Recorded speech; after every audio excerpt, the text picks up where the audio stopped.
I share greetings and goodwill to you all once again, my fellow natural native earthly humans. Yes, you don't know. This is yours truly, I, the mystic philosopher, and welcome to part 13, the continuation of my series of talks titled Can Africa Be Set Free? Can Burkina Faso, the land of upright people, people of integrity, can it be free? Now, if you haven't yet watched or listened to part 1 through to part 12, I ask that you please do so before going forward with this part 13, or that you do so as soon as possible. You may learn something. By listening to it, you may learn something. You might be reminded about something, or at the very least, you may get something to think about, to contemplate. So before I continue with this part 13, let me do a short quick recap on some of the main points that I've covered and some of the suggestions that I've made thus far. Time will not permit me to cover them all, so let me start with I remember I both told you and reminded you that this is not our language, or the language of our source and most honorable ancestors, gods or goddesses, but that this is the language of imperialism and colonialism.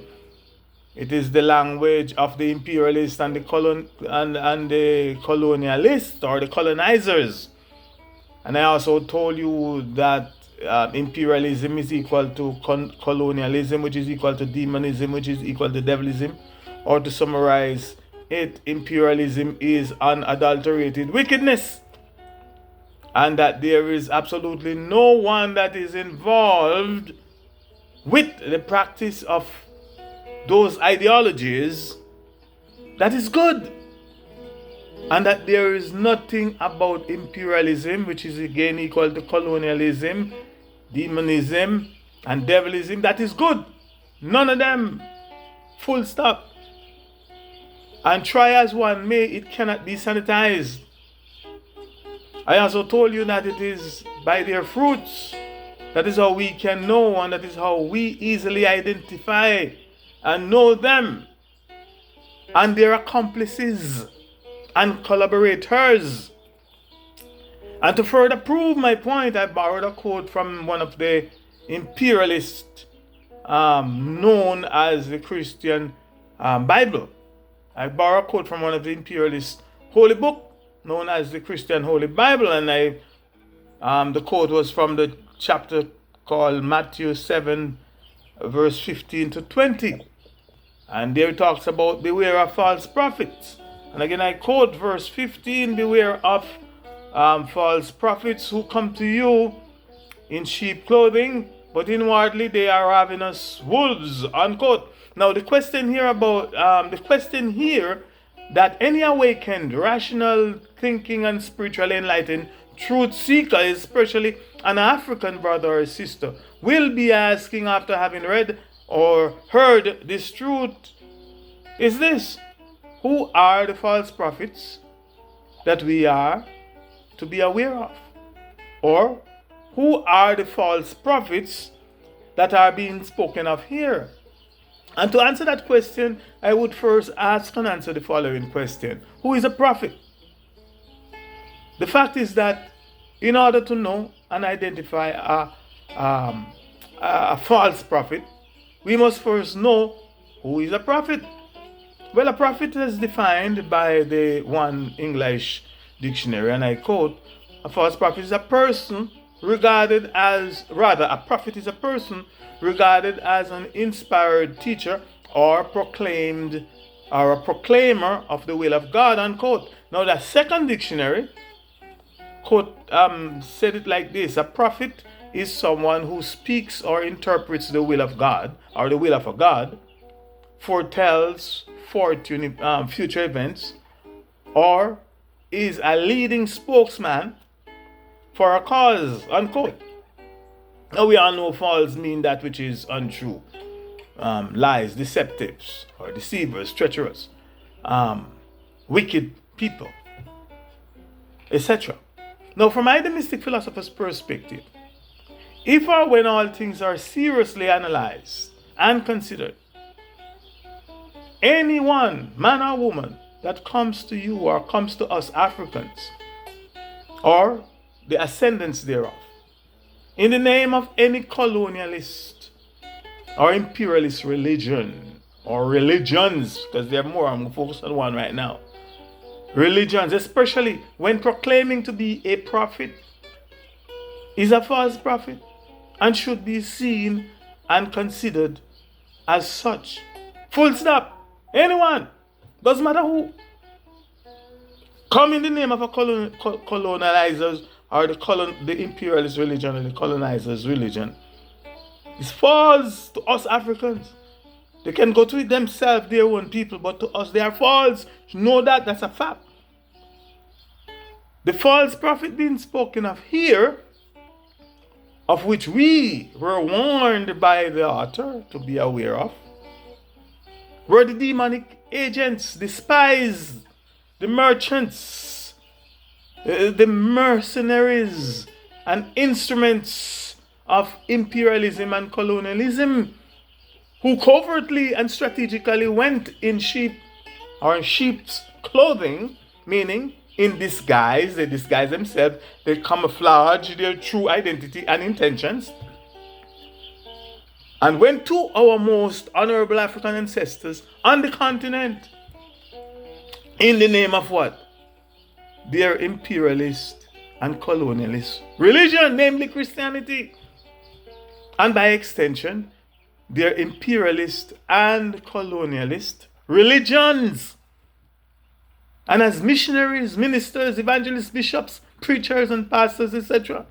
And the evidence has shown and proved that inwardly they were ravenous wolves, ravenous beasts, meaning real devils.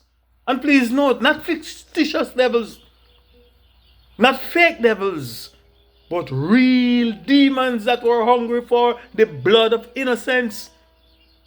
They were hungry for innocent blood and hungry for peaceful humans like our most honorable ancestors, to sacrifice to their God, and by extension to their gods as what? Thanksgiving. Real demons that were hungry for fertile lands, real demons hungry for gold, real demons hungry for minerals, real demons that were hungry for humans to traffic and made their slaves and turn them into slaves, and much, much more. And as you know, the rest is history. Yes, those were the false prophets that deceived, enslaved, tortured, and unalived our most honorable African ancestors. And the false prophets today that we are again being warned by the author of this scripture, if you will, and by our source and the spirits of our most honorable African ancestors, and of course yours truly, I, the mystic philosopher, to be aware of and to shun, are the mercenaries, aka the soldiers of the symbol of death. And if you don't know what the symbol of death yet is, and sorry for you.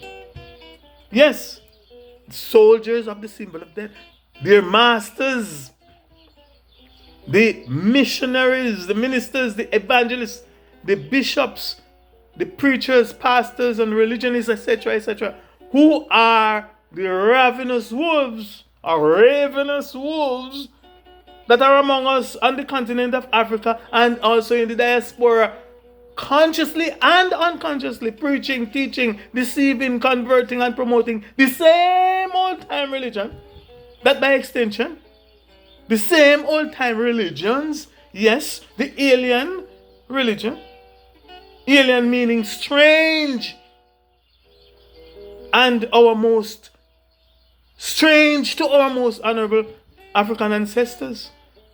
They had absolutely no knowledge of it. Our ancestors had absolutely no knowledge of it, let alone of its deceit and its sinisterism. Yes, these people are preaching the same old imperialist and colonizers religion and religions. No, please note, not African religion or religions, even though we don't really deal with religions, or more correctly, not African ancestral culture, spirituality and practices, etc., but the same old religion and religions of imperialism and colonialism, the same old religion and religions that change not and that cannot change, the same old religion that are doing the same things as it did to our ancestors. They're doing the same thing to us, their ascendants today. And right as I'm speaking, the same old-time imperialist religion that were taught to our ancestors, or more correctly, not were taught, but more correctly, that were imposed on our ancestors using fear, extreme force, torture, extreme violence, and the sword. The same old religion, and by extension, religions that the neo-colonizers, neo mean new colonizers, and neo-imperialists, and their coverts and their converts among us proudly call faith of their fathers. Living faith.